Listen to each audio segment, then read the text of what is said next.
Welcome to ಪ್ರಗತಿ ಚಾನಲ್ಗೆ ಆತ್ಮೀಯವಾದಂಥ ಸ್ವಾಗತ. ಇಂದಿನ ಗೋಂಜಾಳ ಕಾಳಿನ ಮಾರ್ಕೆಟ್ನ ಬೆಲೆಯನ್ನು ನೋಡಿಕೊಂಡು ಬರೋಣ. ಇನ್ನೂ ಯಾರು ಹೊಸದಾಗಿ ಚಾನಲನ್ನು ನೋಡ್ತಾ ಇದ್ದರೆ ತಪ್ಪದೆ ಈಗಲೇ ಸಬ್ಸ್ಕ್ರೈಬ್ ಆಗಿ. ನಾವು ಪ್ರತಿದಿನ ಮಾರುಕಟ್ಟೆಗಳ ಬೆಲೆಗಳ ಅಪ್ಡೇಟ್ಗಳನ್ನು ನೀಡ್ತಾ ಇರ್ತವೆ. ಚಾನಲನ್ನು ಈಗಲೇ ಸಬ್ಸ್ಕ್ರೈಬ್ ಆಗಿ. ಇಂದು ಗೋಂಜಾಳ ಮಾರುಕಟ್ಟೆ ಕರ್ನಾಟಕದಲ್ಲಿ ಅನೇಕ ಜಿಲ್ಲೆಗಳಲ್ಲಿ ಒಂದು ಕ್ವಿಂಟಲ್ಗೆ ಎಷ್ಟು ಬೆಲೆಯನ್ನು ಹೊಂದಿದೆ ಅಂತ ನೋಡ್ಕೊಂಡು ಬರೋದಾದ್ರೆ, ಇಂದು ಬಾಗಲಕೋಟೆಯಲ್ಲಿ 1600ದಿಂದ 1900 ರೂಪಾಯಿ, 1600ದಿಂದ 1900 ರೂಪಾಯಿವರೆಗೆ ಬಾಗಲಕೋಟೆಯ ಮಾರುಕಟ್ಟೆಯಲ್ಲಿ ಒಂದು ಕ್ವಿಂಟಲ್ ಗೊಂಜಾಳದ ಬೆಲೆಯನ್ನು ಹೊಂದಿದೆ ನೋಡಿ ರೈತರೇ. ಹಾಗೆ ವಿಜಯಪುರದಲ್ಲಿ ಒಂದು ಕ್ವಿಂಟಲ್ಗೆ 1500ದಿಂದ 1820 ರೂಪಾಯಿ, 1500ದಿಂದ 1820 ರೂಪಾಯಿವರೆಗೆ ವಿಜಯಪುರದಲ್ಲಿ ಒಂದು ಕ್ವಿಂಟಲ್ ಗೊಂಜಾಳದ ಬೆಲೆಯನ್ನು ಹೊಂದಿದೆ.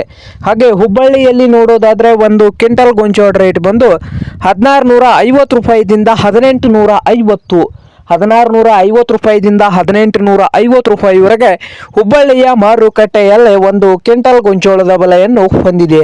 ಹಾಗೆ ಇನ್ನೊಂದು ಮಾರುಕಟ್ಟೆಯಾದಂಥ ದಾವಣಗೆರೆಯಲ್ಲಿ ನೋಡೋದಾದರೆ 1600 ರೂಪಾಯಿದಿಂದ 1800, 1600 ರೂಪಾಯಿದಿಂದ 1800 ರೂಪಾಯಿವರೆಗೆ ದಾವಣಗೆರೆಯಲ್ಲಿ ಒಂದು ಕ್ವಿಂಟಲ್ ಗೊಂಜಾಳದ ಬೆಲೆಯನ್ನು ಹೊಂದಿದೆ. ಹಾಗೆ ಲಕ್ಷ್ಮೇಶ್ವರದಲ್ಲಿ ನೋಡೋದಾದರೆ 1400 ರೂಪಾಯಿದಿಂದ 1700 ರೂಪಾಯಿ, 1400ದಿಂದ 1700 ರೂಪಾಯಿವರೆಗೆ ಒಂದು ಕ್ವಿಂಟಲ್ ಗೊಂಜಾಳದ ಬೆಲೆಯನ್ನು ಹೊಂದಿದೆ. ಹಾಗೆ ಶಿಕಾರಿಪುರದಲ್ಲಿ 1600ದಿಂದ 1880 ರೂಪಾಯಿವರೆಗೆ ರೇಟನ್ನು ಹೊಂದಿದೆ. ಇದು ಇಂದಿನ ಗೊಂಜಾಳದ ಬೆಲೆ ಆಗಿದೆ ನೋಡಿ ರೈತರ.